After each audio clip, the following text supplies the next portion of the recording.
Di bab pertama ini saya akan menjelaskan terkait ruang lingkup sistem informasi manajemen, di mana dalam pembahasan ruang lingkup sistem informasi manajemen ini membahas tentang yang pertama pengertian data dan informasi, yang kedua sistem dan karakteristik sistem, yang ketiga pengertian sistem informasi, yang keempat sistem informasi manajemen, yang kelima peran sistem informasi, dan yang terakhir adalah infrastruktur pembuatan sistem informasi manajemen. Terkait pengertian data dan informasi, di mana konsep dasar data sendiri ini meliputi pengertian data, klasifikasi data, dan nilai data. Pengertian data secara tata bahasa, kata data yang bahasa latinnya datum. Data itu berarti suatu pernyataan yang diterima secara apa adanya.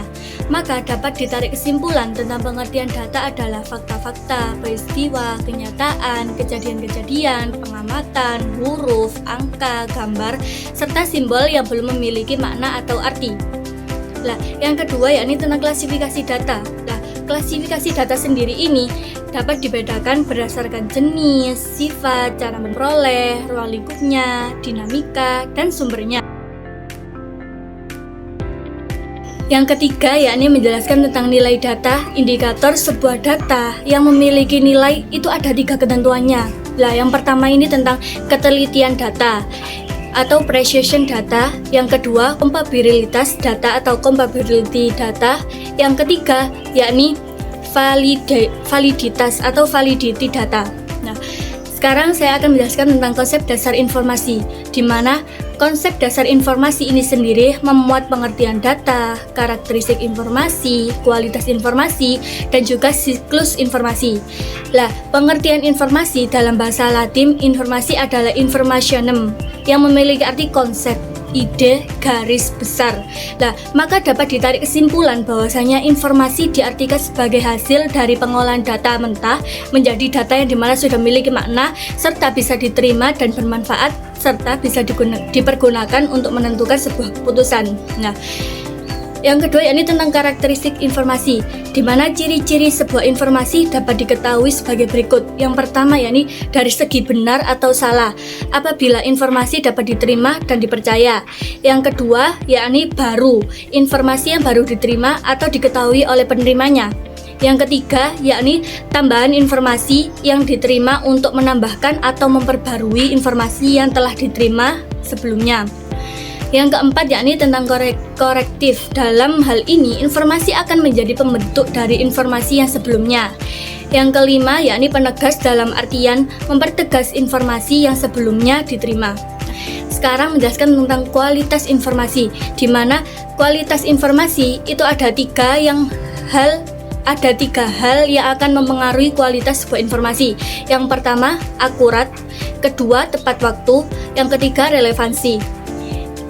Yang keempat ini akan menjelaskan tentang siklus informasi. Siklus informasi ini sendiri dibentuk dari model pemrosesan data menjadi informasi yang kemudian hasil pengolahannya akan disebarkan ke penerima untuk membuat keputusan atau melakukan tindakan dan dilakukan secara berulang.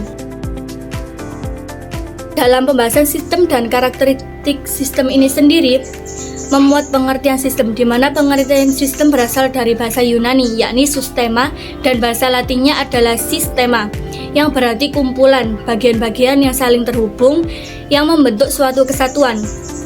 Untuk mendefinisikan sistem terdapat 2 kelompok pendekatan, yaitu dalam hal struktur atau elemen dan dalam hal proses atau prosedur. Dengan demikian dapat disimpulkan dari segi kelompok pendekatan bahwa definisi sistem adalah serangkaian operasi dari berbagai bagian atau prosedur yang bergabung dan berkolaborasi untuk mencapai suatu tujuan. Bagian dari sistem adalah subsistem. Subsistem ini yang dihasilkan dari elemen-elemen ini biasanya membentuk struktur hierarkis, di mana sekarang akan menjelaskan tentang karakteristik sistem. Menurut Edi Sutanta terdapat 10 karakteristik dalam sebuah sistem, yakni yang pertama komponen, yang kedua batasan sistem, yang ketiga lingkungan luar sistem, yang keempat penghubung sistem, yang kelima masukan sistem, yang keenam pengeluaran sistem, yang ketujuh pengolahan sistem, yang kedelapan sasaran sistem, dan sembilan kendali, dan yang terakhir adalah umpan balik. Klasifikasi sistem menurut Abdul Qadir terdapat beberapa klasifikasi sistem, yakni yang pertama abstrak dan fisik, di mana sistem abstrak sendiri merupakan sistem yang tidak nyata, hanya berupa ide dan pemikiran, dan sistem fisik adalah sistem yang terlihat nyata fisiknya. Nah, sistem yang kedua yakni sistem alamiah dan buatan manusia, di mana sistem alamiah merupakan sistem yang sudah terbentuk alami, sedangkan sistem buatan manusia merupakan sistem yang diciptakan manusia. Nah, yang ketiga yakni sistem tertentu dan tak tertentu. Lah, di mana sistem tertentu adalah sistem yang sudah ditetapkan dan bisa diprediksi, sedangkan sistem tak tertentu adalah sistem yang tidak bisa diprediksi. Yang keempat yakni sistem tertutup dan terbuka, di mana sistem tertutup merupakan sistem yang beroperasi secara otomatis tanpa pengaruh dari lingkungan luar, sedangkan sistem terbuka adalah sistem yang berkaitan dan dipengaruhi oleh lingkungan luar.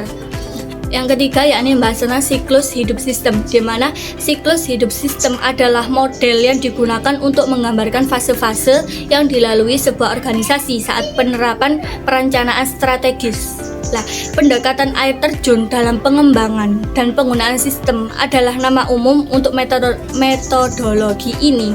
Sebuah sistem juga memiliki beberapa tahapan fase, yakni yang pertama fase perencanaan. Pada fase ini, isu-isu yang berkontribusi terhadap tujuan dan batasan sistem diidentifikasi. Yang kedua, fase analisis, di mana fase analisis ini menggunakan kebutuhan organisasi sebagai panduan. Fase ini memeriksa semua tuntutan dan masalah secara mendalam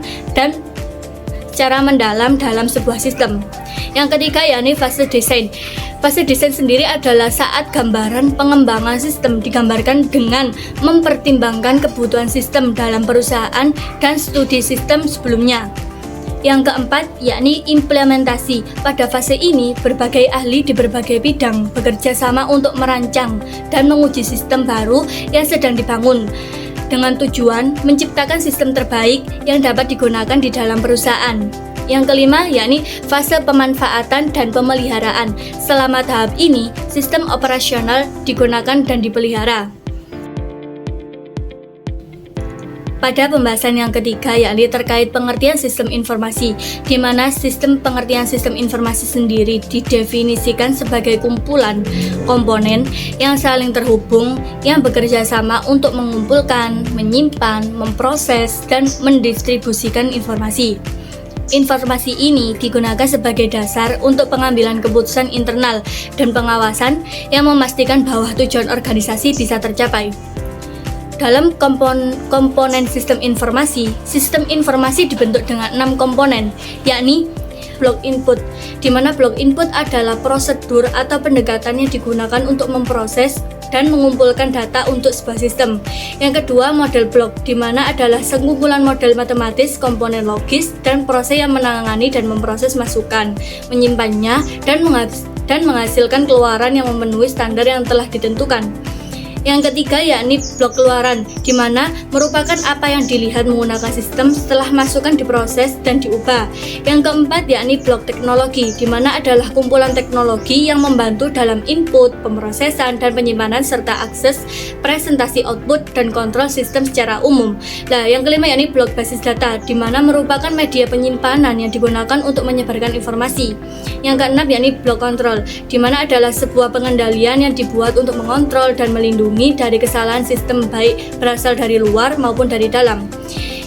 Selanjutnya yakni manfaat sebuah sistem informasi, yang antara lain adalah pertama, pengurangan dari segi biaya, pengurangan kesalahan, peningkatan kecepatan aktivitas, peningkatan perencanaan dan pengendalian manajemen, dan sekarang adalah perkembangan sistem informasi. Adapun perkembangan sistem informasi melalui beberapa tahapan, yakni yang pertama, sistem informasi tradisional, di mana sistem ini informasinya yang pengelolaan dilakukan secara manual atau semi manual. Kegiatan ini membutuhkan waktu yang lama, kurang akurat, dan sering berdasarkan asumsi atau pemikiran dalam pengambilan keputusan. Yang kedua yakni sistem informasi berbasis komputer. Pada tahap ini, SI sudah menerapkan dan menggunakan perangkat teknologi informasi, Yang ketiga, yakni sistem informasi berbasis jaringan perkantoran, di mana pada tahap ini kegiatan sistem informasi menggunakan model jaringan baik lokal maupun metropolitan. Prinsipnya adalah client server, sehingga mempermudahkan dan memperluas jangkauan dengan pengolahan data terpusat. Yang keempat, yakni sistem informasi lintas platform, di mana tahapan ini sudah modernisasi atau digitalisasi. SI menggabungkan teknologi informasi dan komunikasi, cakupan yang luas menjangkau dunia. Sistem informasi ini disebut dengan teknologi internet. Dan sekarang menjelaskan tentang jenis-jenis sistem informasi, di mana sistem informasi juga memiliki beberapa jenis, yang antara lain: 1. Sistem pemrosesan transaksi atau Transaction Processing System (TPS). Yang kedua, sistem informasi manajemen. Yang ketiga, yakni sistem penunjang keputusan atau Decision Support System. Dan yang keempat adalah sistem informasi eksekutif atau Executive Information System atau EIS. Dan pada tahapan yang keempat, yakni mengenai sistem informasi manajemen, di mana memuat pengertian sistem informasi manajemen sendiri, tujuan sistem informasi manajemen, ruang lingkup sistem informasi manajemen, dan komponen fisik sistem informasi manajemen. Yang pertama tentang pengertian sistem informasi manajemen. SIM adalah sistem informasi yang memiliki rangkaian kerja dari masukan, proses, dan menghasilkan keluaran atau output untuk mencapai tujuan manajemen. Di mana tujuan manajemen sendiri ini ada yang dari mengembangkan dan menawarkan layanan informasi yang bermanfaat bagi penerima, dan ada juga menawarkan layanan yang memfasilitasi pengambilan keputusan dengan menyajikan informasi secara akurat, tepat waktu, dan relevan. Dan selain itu, ada yang meningkatkan kinerja manajemen, dalam hal ini perencanaan, pengarahan, pengolahan, dan penilaian untuk mendorong pertumbuhan dan pengembangan. Dan selain itu, menyederhanakan tugas dan mengurangi kesalahan serta hambatan yang menghalangi pencapaian tujuan perusahaan. Dari segi ruang lingkup sistem informasi manajemen, ruang lingkup sistem informasi manajemen dibagi menjadi 3 tingkatan, yakni yang pertama, yakni manajemen dari tingkat bawah, yaitu direktur, wakil direktur, dan jajaran eksekutif lainnya. Yang kedua, yakni manajemen dari tingkat menengah, di mana ada kepala divisi dan kepala cabang. Yang ketiga, yakni manajemen dari tingkat atas, biasanya itu mandor pengawasan. Dan pada pembahasan komponen fisik sistem informasi manajemen, komponen fisik yang ada pada sistem informasi manajemen itu bisa berupa hardware atau perangkat keras, 2 perangkat lunak meliputi sistem umum, terapan, dan aplikasi. Yang ketiga, database atau database ini manajemen sistem atau DBMS.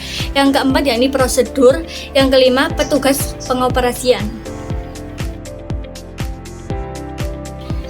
Pada pembahasan yang kelima, yakni mengenai peranan sistem informasi manajemen, di mana memproses dan menghasilkan informasi yang berguna bagi manajemen adalah fungsi utama dari sistem informasi manajemen. Namun, tidak semua informasi dibutuhkan oleh seluruh manajer, melainkan berdasarkan tingkatan manajemen. Yang pertama, manajer tingkat atas, di mana kebutuhan informasi dalam bentuk ringkasan keseluruhan transaksi dan dalam jangka waktu tertentu. Yang kedua, yakni manajer menengah. Kebutuhan informasinya itu sesuai dengan peranannya, dan informasi harus disajikan secara detail dan rinci. Yang ketiga, manajer lini pertama, di mana kebutuhan informasinya secara detail setiap transaksi agar dapat mengontrol proses tersebut. Pada pembahasan yang keenam, yakni infrastruktur pembuatan sistem informasi manajemen, di mana infrastruktur teknologi informasi mencakup perangkat keras untuk mengumpulkan, menangkap, mengarahkan, menyimpan, dan menerbitkan informasi adalah bagian dari infrastruktur teknologi informasi. Perangkat lunak dan layanan mencerminkan keterampilan pengguna secara teknis. Infrastruktur teknologi informasi mencakup 3 bidang, yaitu sumber daya manusia, proses, dan teknologi. Hal-hal yang harus diperhatikan dalam mempersiapkan infrastruktur dalam pembuatan atau pengembangan pada sistem informasi manajemen adalah dalam hal perencanaan secara menyeluruh. Yang kedua, pertimbangan akan kebutuhan infrastruktur yang akan datang. Yang ketiga, pemaksimalan penggunaan komponen infrastruktur secara berulang. Yang keempat, pilih teknologi yang tepat yang melihat perkembangan TI dan kesesuaian kebutuhan organisasi bisnis.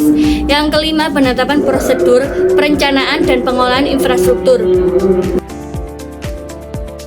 Untuk kesimpulan dari materi ini mengenai ruang lingkup sistem informasi manajemen, kita dapat menyimpulkan betapa pentingnya sistem informasi manajemen di era digital saat ini. Materi ini memungkinkan kita memahami definisi, data, informasi, dan sistem informasi yang semuanya merupakan elemen penting dalam membangun sistem informasi manajemen. Sistem ini memiliki berbagai manfaat dalam membantu organisasi mencapai suatu tujuan.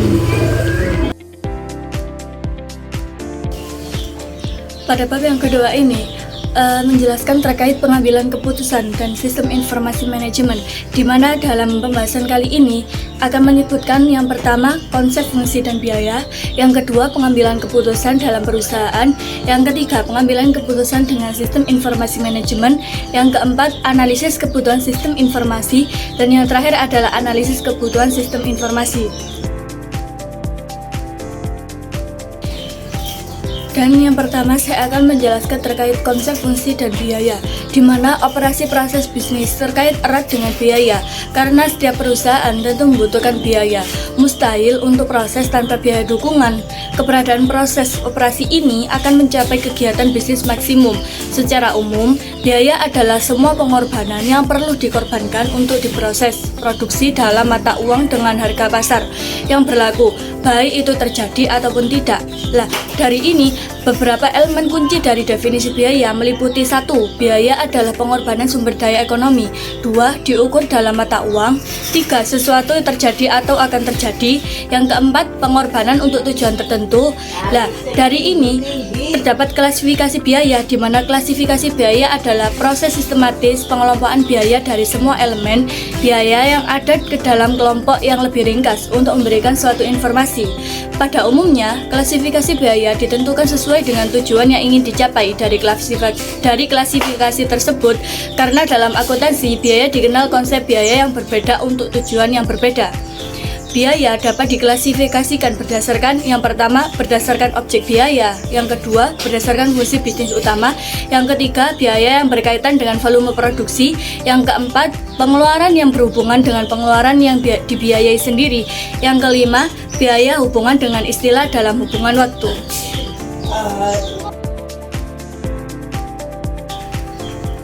Yang kedua, ini terkait tentang pengambilan keputusan dalam perusahaan. Dalam pembahasan ini akan menjelaskan tentang definisi pengambilan keputusan, perkembangan konsep sistem informasi manajemen, dan juga konsep pengambilan keputusan sistem informasi manajemen. Dari definisi pengambilan keputusan adalah suatu proses di mana beberapa langkah harus diambil baik secara individu maupun kelompok, dengan mengevaluasi alternatif untuk membuat keputusan di antara semua alternatif yang tersedia. Dari segi perkembangan konsep sistem informasi manajemen, penggunaan sistem informasi dalam organisasi dapat memperkuat kapasitas organisasi dalam mencapai tujuannya. Lah, perkembangan ilmu seperti akuntansi manajemen, ilmu manajemen, dan pemrosesan komputer memungkinkan kematangan konsep SIM seperti saat ini. Lah, untuk konsep SIM dianggap perluasan dasar akuntansi manajemen dengan memasukkan gagasan dan teknik-teknik ilmu manajemen, teori perilaku, dan pembuat keputusan, kemampuan manajemen, dan kemampuan komputer menyelesaikan peristiwa dari gagasan konsep sistem informasi manajemen. Nah, dari segi perkembangan dalam teori manajemen ini penting untuk desain GIS karena membantu memahami peran sistem manusia atau mesin dan berguna untuk perkembangan model keputusan. Nah, kalau dari segi konsep pengambilan keputusan sistem informasi manajemen, proses pengambilan keputusan sistem informasi manajemen ada 3 tahapan, yakni yang pertama pengamatan, yang kedua perencanaan, yang ketiga pemilihan. Dan pada pembahasan yang ketiga yakni terkait pengambilan keputusan dengan sistem informasi manajemen. Dan pada pembahasan kali ini akan menjelaskan tentang pengertian pengambilan keputusan dengan sistem informasi manajemen dan juga unsur-unsur dalam pengambilan keputusan sistem yang harus dipertimbangkan. Nah, dari segi pengertian pengambilan keputusan dengan sistem informasi manajemen, ini adalah pengambilan keputusan dengan sistem informasi manajemen dalam hal proses untuk menghasilkan alternatif keputusan yang membantu manajemen dalam menyelesaikan sebuah masalah. Lah, Dalam kualitas suatu informasi tergantung dari 3 hal, yakni yang pertama adalah informasi harus akurat, yang kedua tepat waktu, yang ketiga relevan. Nah, dari unsur-unsur dalam pengambilan keputusan yang harus dipertimbangkan adalah yang pertama, tujuan dari pengambilan keputusan, yang kedua, identifikasi alternatif keputusan untuk memecahkan masalah, dan yang ketiga adalah perhitungan mengenai faktor-faktor yang tidak dapat diketahui sebelumnya atau di luar jangkauan manusia. Yang keempat, sarana atau alat yang digunakan untuk mengevaluasi atau mengukur hasil dari suatu pengambilan keputusan. Pada pembahasan yang keempat, ini terkait tentang analisis kebutuhan sistem informasi, di mana dari segi pengertian analisis kebutuhan sistem informasi adalah sebuah proses untuk menentukan kebutuhan dan spesifikasi sistem yang akan dibangun. Nah, dari segi analisis kebutuhan sistem informasi, ini meliputi yang pertama, identifikasi masalah, yang kedua, evaluasi dan sintesis, yang ketiga, pemodelan, yang keempat, spesifikasi, dan yang terakhir adalah review. Dan pada pembahasan kelima adalah penerapan analisis kebutuhan sistem informasi.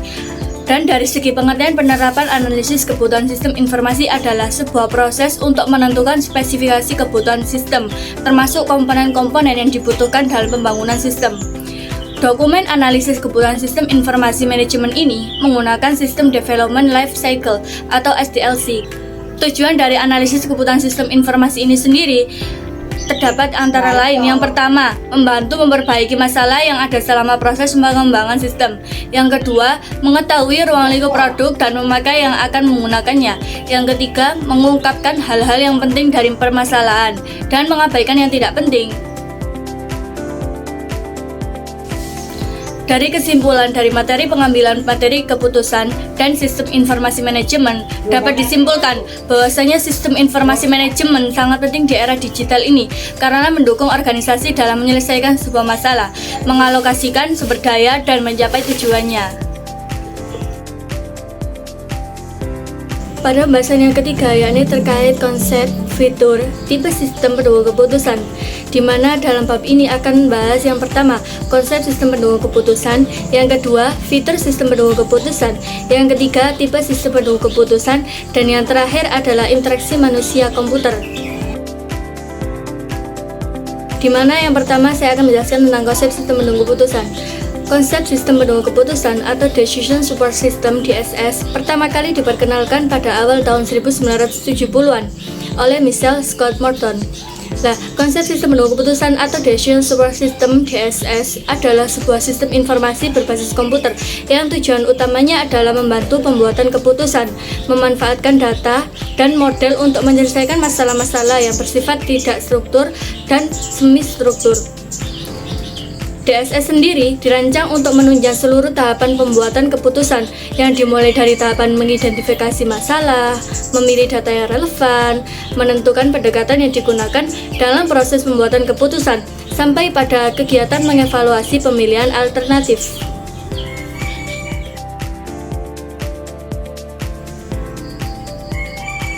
Dan pada masalah kedua, yakni terkait fitur sistem pendukung keputusan, di mana fitur utama pada sistem pendukung keputusan antara lain, yakni yang pertama, subsistem manajemen data. Subsistem manajemen data meliputi basis data yang terdiri dari data-data yang relevan dengan keadaan dan dikelola oleh software yang disebut dengan Database Management System atau DBMS. Yang kedua yaitu subsistem manajemen. Subsistem manajemen model merupakan kombinasi beberapa model kualitas seperti keuangan, statistik, ilmu manajemen, atau yang lainnya. Subsistem ini menyediakan keterampilan analitis dan manajemen perangkat lunak yang diperlukan untuk sebuah sistem. Yang ketiga yakni subsistem dialog, user interface subsystem. Subsistem dialog merupakan subsistem yang dapat digunakan oleh user untuk berkomunikasi dengan sistem dan juga memberi perintah SPK. Yang keempat yaitu communication. Yang keempat, yakni communication. Pengguna bisa melakukan komunikasi terhadap sistem pendukung keputusan dan mengeluarkan perintah pada subsistem ini. Ini berarti menyediakan antarmuka. Nah, yang kelima, yakni knowledge management. Subsistem opsional.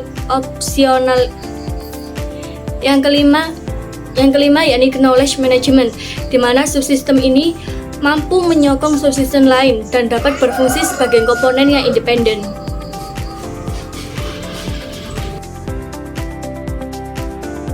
Pada bahasan yang ketiga yakni terkait tipe-tipe sistem penunggu keputusan, di mana proses pengambilan keputusan pada suatu perusahaan biasanya dilakukan dengan melihat dari gejala-gejala yang ditimbulkan pada suatu permasalahan, karena akan lebih mudah melihat gejala-gejala yang terjadi daripada pokok permasalahan itu sendiri.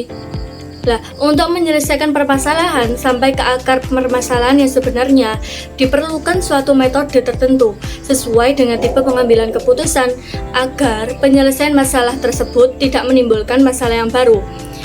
Berikut macam-macam tipe sistem pendukung keputusan. Yang pertama yakni keputusan terstruktur atau structured decision. Keputusan terstruktur adalah keputusan dilakukan secara berulang-ulang dan bersifat rutin. Contohnya, yang pertama keputusan untuk pemesanan barang dan keputusan kapan waktunya menagih piutang. Yang kedua yakni memutuskan kelayakan kerja lembur, mengisi persediaan barang dan penawaran kredit pada para customer. Yang kedua yaitu keputusan semi terstruktur, di mana keputusan semi terstruktur adalah keputusan yang memiliki dua sifat sebagian keputusan, bisa ditangani oleh komputer dan yang lain tetap harus dilakukan oleh pengambil keputusan. Contohnya adalah pengevaluasian kredit, penjadwalan produksi, dan pengendalian sediaan, di mana mendesain rencana pemasaran dan bagaimana menyusun pengembangan anggaran departemen. Yang ketiga yaitu keputusan tak terstruktur atau unstructured decision, di mana keputusan tak terstruktur adalah keputusan yang penanganannya rumit karena tidak terjadi berulang-ulang atau tidak selalu terjadi. Contohnya, keputusan untuk pengembangan teknologi baru, keputusan untuk bergabung dengan perusahaan lain, dan juga perekrutan eksekutif. Pada pembahasan yang keempat, yakni terkait tahapan pengembangan sistem pendukung keputusan. Tahap-tahap yang harus dilalui dalam proses pengambilan keputusan adalah sebagai berikut. Yang pertama, tahap pemahaman atau intelligence phase. Yang kedua, tahap perancangan atau desain. Yang ketiga, tahap pemilihan choice phase. Yang keempat adalah tahap implementasi atau implementation phase. Dan pada pembahasan yang kelima yakni interaksi manusia-komputer. Interaksi manusia-komputer atau Human Computer Interaction (HCI) pertama kali diperkenalkan pada pertengahan tahun 1980-an. Interaksi manusia-komputer ialah suatu disiplin ilmu yang menganalisa mengenai komunikasi atau interaksi di antara pemakai dan sistem. Interaksi manusia-komputer berkaitan dengan rekayasa bentuk, penilaian, dan penerapan sistem komputer interaktif yang bermanfaat bagi manusia dan berkaitan dengan fenomena yang ada atau korelasi antara pengguna dengan sistem. Kajian dari interaksi manusia-komputer antara lain yakni yang pertama, manusia, bagaimana manusia mempergunakan dan menganalisis sistem, dan apakah kelebihan dan kekurangan dari sistem tersebut. Yang kedua yakni komputer teknologi, komputer yang bisa dipergunakan untuk menerima, menganalisa, dan menyajikan sistem dengan kelebihan dan kekurangannya. Yang ketiga yakni interaksi, di mana interaksi merupakan komunikasi antara manusia dan komputer, bagaimana manusia memberikan input dan komputer memproses serta memberikan keluaran yang diinginkan manusia. Jadi, studi tentang interaksi manusia-komputer adalah bagaimana manusia dan komputer berinteraksi untuk melakukan dan menyelesaikan tugas, dan bagaimana sistem interaktif dibentuk. Sedangkan dari sudut manusia itu sendiri mempunyai kelemahan di dalam menggunakan sistem. Kemungkinan terjadi membuang waktu, kehilangan uang, dan kehilangan nyawa jika sistem yang digunakan sangat kritis. Dari segi sosial, komputer memberi sumbangan yang besar dalam kehidupan manusia, karena komputer bisa memberikan pembelajaran bagi segala umur dan profesi. Antarmuka pengguna adalah bagian dari sistem yang dikendalikan oleh pengguna untuk mengimpi dan pada pengertian antarmuka pengguna adalah bagian dari sistem yang dikendalikan oleh pengguna untuk mengimplementasikan dan menjalankan fungsi sistem. Antarmuka pengguna juga secara tidak langsung memaparkan fungsionalitas sistem kepada pengguna.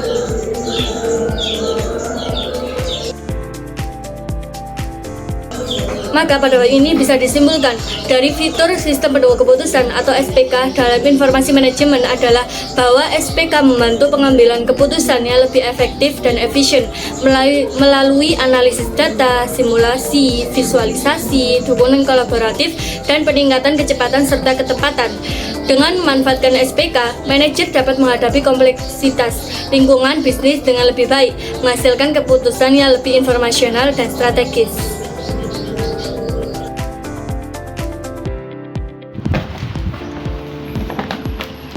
Bab keempat mengenai sistem informasi berbasis komputer. Subbab pertama yakni pengertian informasi berbasis komputer. Pengertian data. Data sendiri adalah ringkasan penjelasan yang digunakan untuk bahan dasar info. Yang kedua adalah informasi. Bentuk pengolahan data berupa nilai dan dapat dimengerti. Selanjutnya sistem informasi, yakni komputer berperan penting dalam sistem informasi. Jadi dapat dipahami bahwa SIBK atau sistem informasi berbasis komputer difungsikan untuk mengolah data menjadi informasi untuk membantu pengambilan keputusan. Dalam SIBK memiliki beberapa manfaat, yakni time saving, cost saving, effectiveness, technology development, accounting, staff development. Subbab kedua yakni konsep sentralisasi dan desentralisasi, di mana sentralisasi merupakan penetapan data secara terpusat yang memiliki keuntungan, mudah membagi tugas, efektif menggunakan sumber daya, data yang disimpan bersamaan, kontrol terpusat, pengurangan duplikasi, info dapat bergerak dengan cepat. Kekurangan dari sistem sentralisasi yakni menimbulkan waktu ekstra, rendahnya biaya pengembangan, dan dapat meningkatkan pengarsipan pribadi. Untuk desentralisasi atau biasa disebut peer-to-peer merupakan penyimpanan data yang tersebar yang terhubung satu sama lain. Keuntungan sistem desentralisasi yakni mengurangi beban manajer, mempercepat pengambilan keputusan, tidak perlu ruang ekstra. Namun tentu desentralisasi memiliki kekurangan. Ya, salah satunya adalah membutuhkan fasilitas dan staf terlatih, kurangnya keseragaman prosedur, dan kurangnya proses analistik. Subbab ketiga yakni subsistem. Ada beberapa subsistem dalam SIBK. Yang pertama ialah sistem informasi akuntansi, yang merupakan komponen organisasi yang bertujuan untuk mengumpulkan, mengolah, menganalisa informasi keuangan, serta pengambilan keputusan. Tugas utama dari SIA atau sistem informasi akuntansi ialah mengumpulkan, memanipulasi, menyimpan data, serta menyediakan dokumen dalam bentuk laporan akuntansi. Yang kedua ada sistem informasi manajemen atau SIM. SIM sendiri merupakan sistem perencanaan dalam bisnis yang mengendalikan pemanfaatan manusia, teknologi, prosedur akuntansi manajemen dalam memecahkan masalah bisnis. Fungsi SIM dalam kehidupan sehari-hari yaitu mengembangkan perencanaan secara efektif, kemudian peningkatan aksesibilitas data. Yang terakhir adalah mengolah cek nasabah dan membuat laporan rekening bank. Yang ketiga, ada sistem pendukung keputusan atau DSS, Decision Support System, merupakan bagian SIBK untuk mendukung pengambilan keputusan.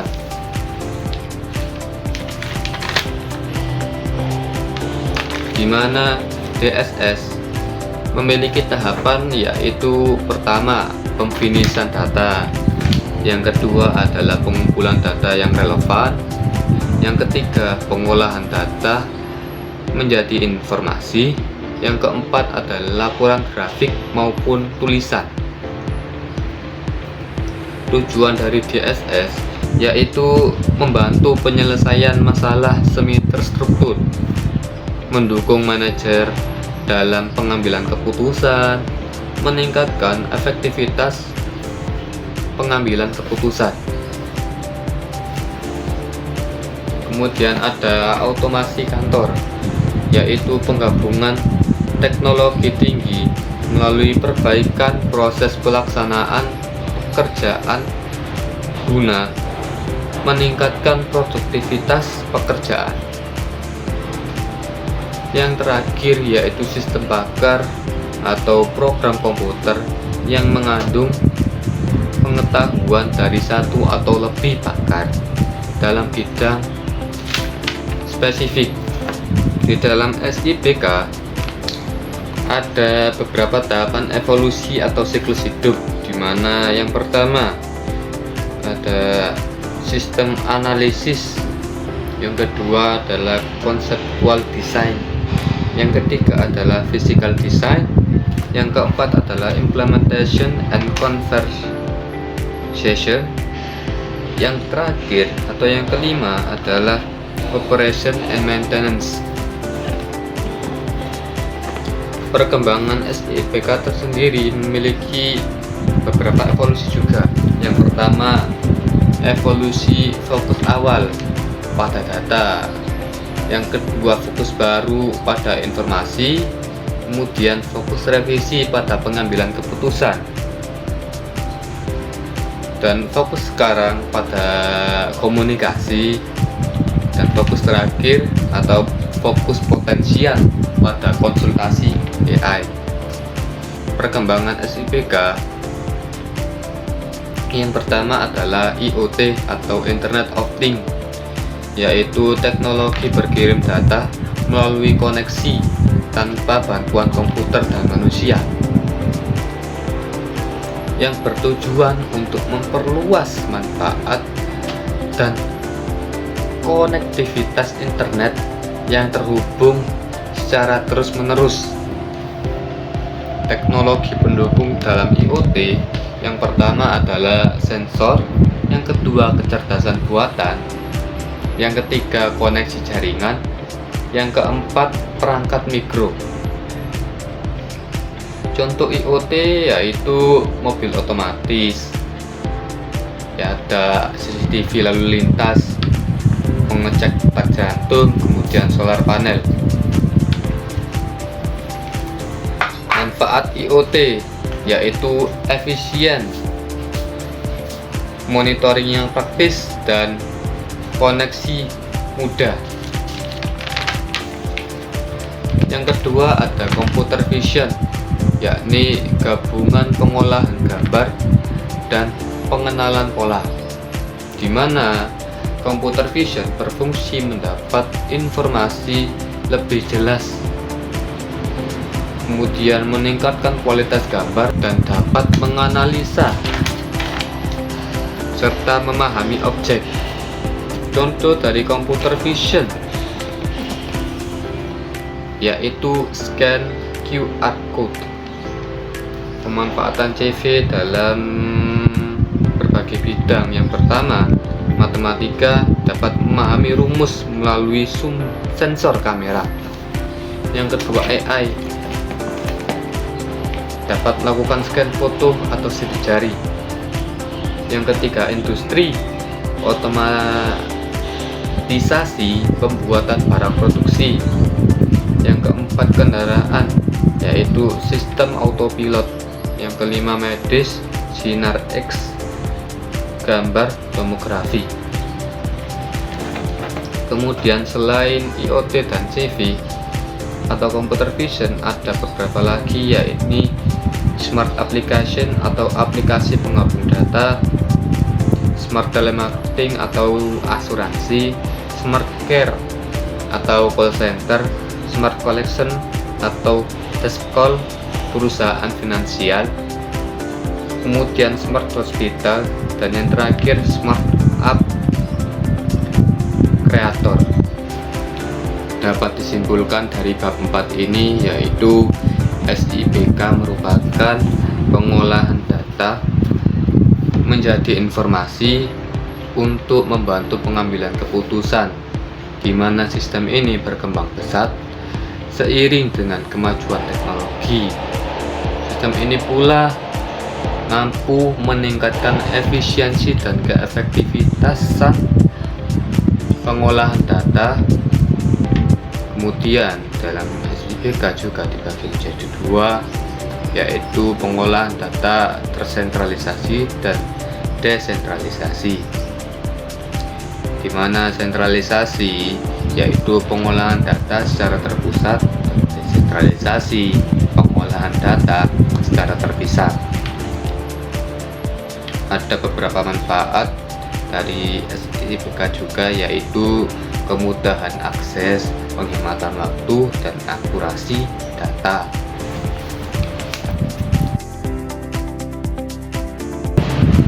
Bab kelima, teknologi sistem informasi dan konsep sistem pakar. Yang pertama adalah perkembangan hardware.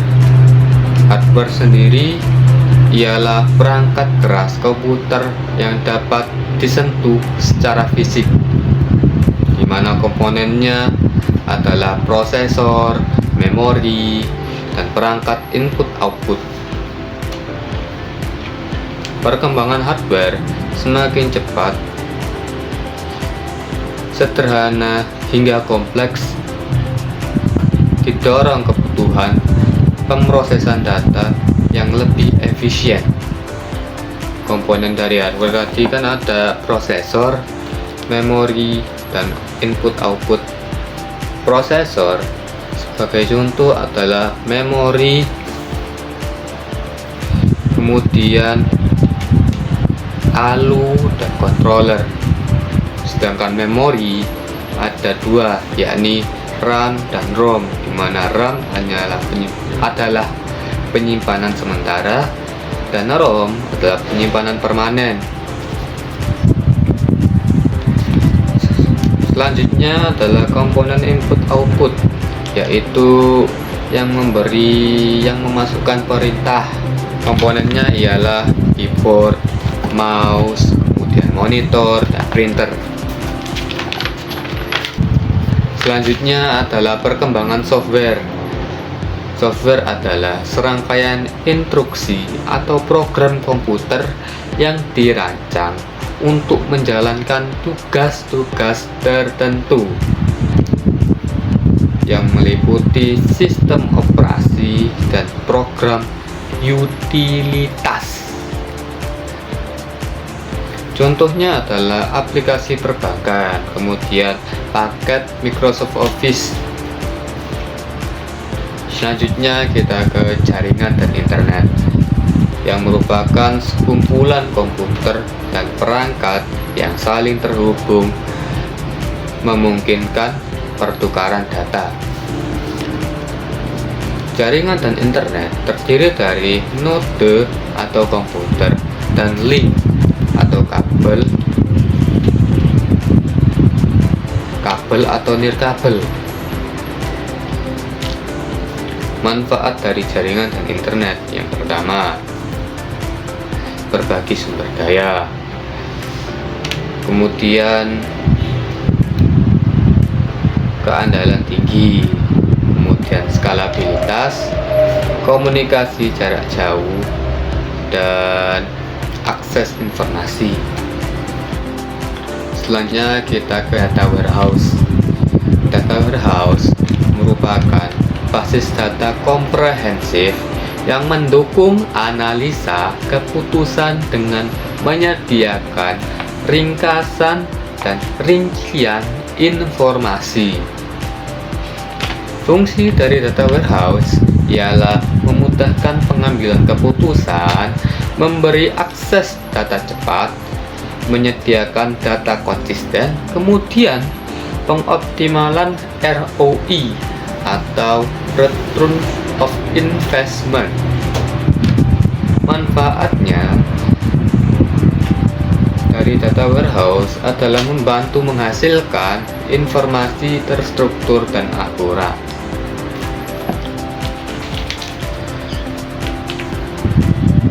Sebab selanjutnya, arsitektur sistem pakar. Yang pertama, komponennya,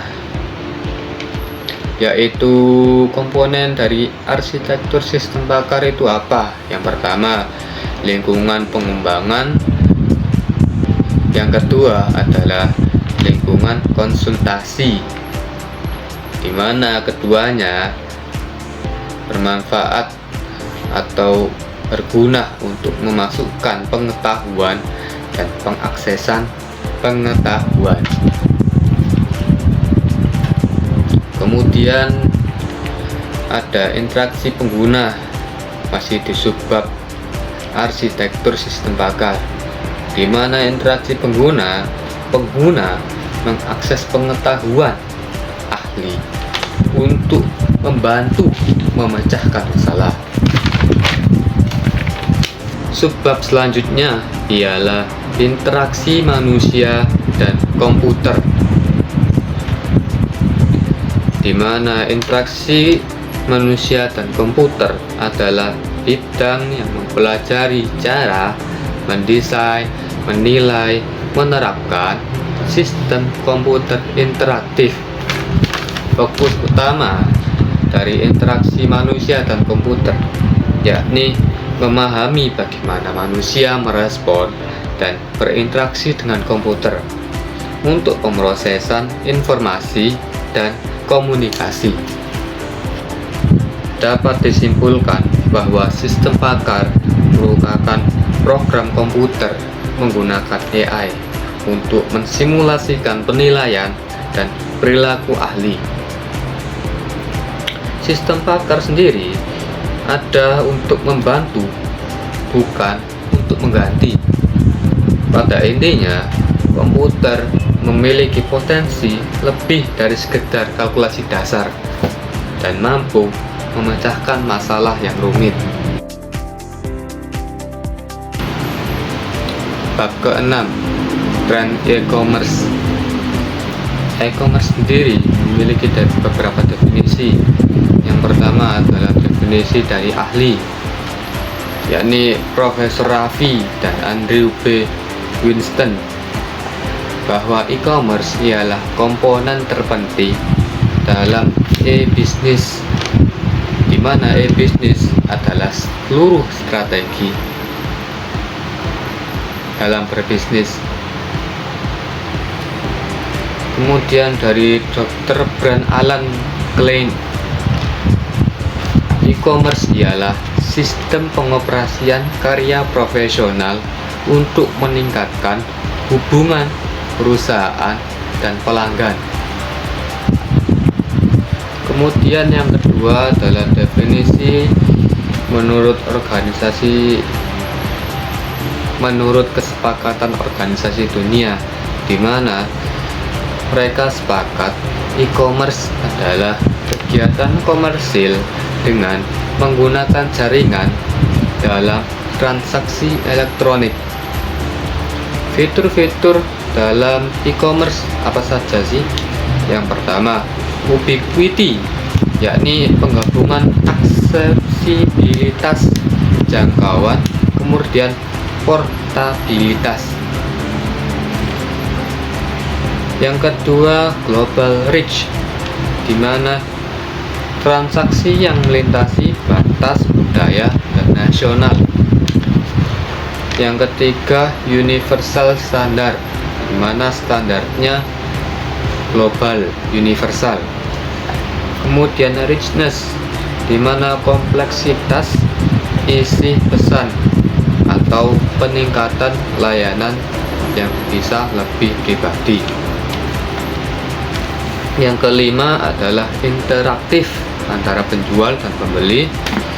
Kemudian informasi density, yakni tidak perlu banyak keluar uang untuk informasi lainnya. Yang terakhir adalah memungkinkan personalisasi. Jenis-jenis dalam e-commerce, yang pertama ada B2C atau business to customer, yang merupakan yakni membeli dari penjual ataupun pengejar. Yang kedua adalah B2B, business to business, seperti penjual pertama dijual ke grosir. Yang ketiga adalah D2C, yakni direct to consumer, jualnya langsung ke customer terakhir. Ada juga C2C, customer to customer, contohnya adalah dropshipper. Ada juga C2B, customer to business, yakni banyak influencer yang menawarkan jasa pengiklanan terhadap produk-produk.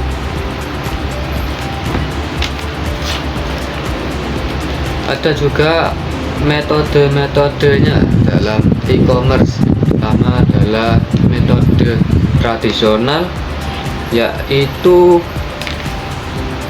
cash on delivery, belinya daring, bayarnya cash, bayar tunai. Kemudian ada metode bank, yakni pembayaran melalui bank. Kemudian metode elektronik, yaitu menggunakan kartu kredit, digital wallet, saldo debit, kemudian digital cash, uang elektronik, peer to peer melalui web, dan terakhir melalui toko online maupun offline. Model dari e-commerce itu ada banyak. Beberapa diantaranya online direct marketing, pengejar ke pembeli maksudnya, electronic tendering system, meminta tender, name your own price, ini dari pembeli penjual, katakan harganya berapa. Kemudian find the best price, keduanya saling mencari, bernegosiasi. Kemudian ada affiliate, ada group purchasing, di mana beli banyak. Ada juga viral marketing, online auction atau lelang, produk custom, pembuatan produk yang dipersonalkan. Ada juga diskon besar, ada juga membership, barter online. Brand-brand dalam e-commerce, ada juga retail tanpa perantara, dropshipping, di mana penjualan produk yang diproduksi dan dikirim oleh pihak ketiga. Kemudian produk digital, ada juga grosir, yakni penjualan dalam jumlah besar. Kemudian ada tren layanan bimbel online. Kemudian ada tren langganan. Ada juga crowdfunding, di mana membeli dulu baru diproduksikan. Dalam e-commerce sendiri ada beberapa faktor di mana yang sangat mempengaruhi, di mana diantaranya adalah internet, teknologi, smartphone, metode pembayaran, kemudian perilaku konsumennya. Dampak positif dari adanya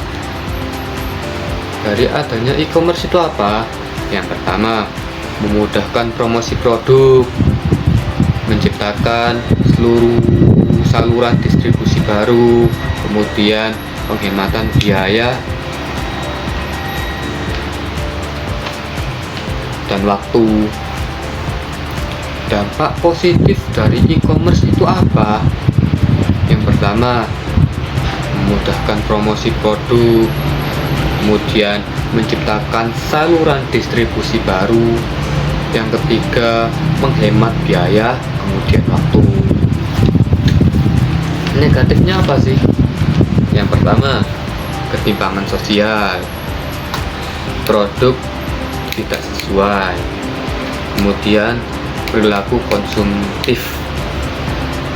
Jadi dapat disimpulkan bahwa adanya e-commerce dapat memudahkan pelanggan dan pebisnis dengan berbagai modal dan trennya dalam bertransaksi. Tapi perlu diingat, perhatikan bahwa ada juga dampak negatif dari e-commerce sendiri.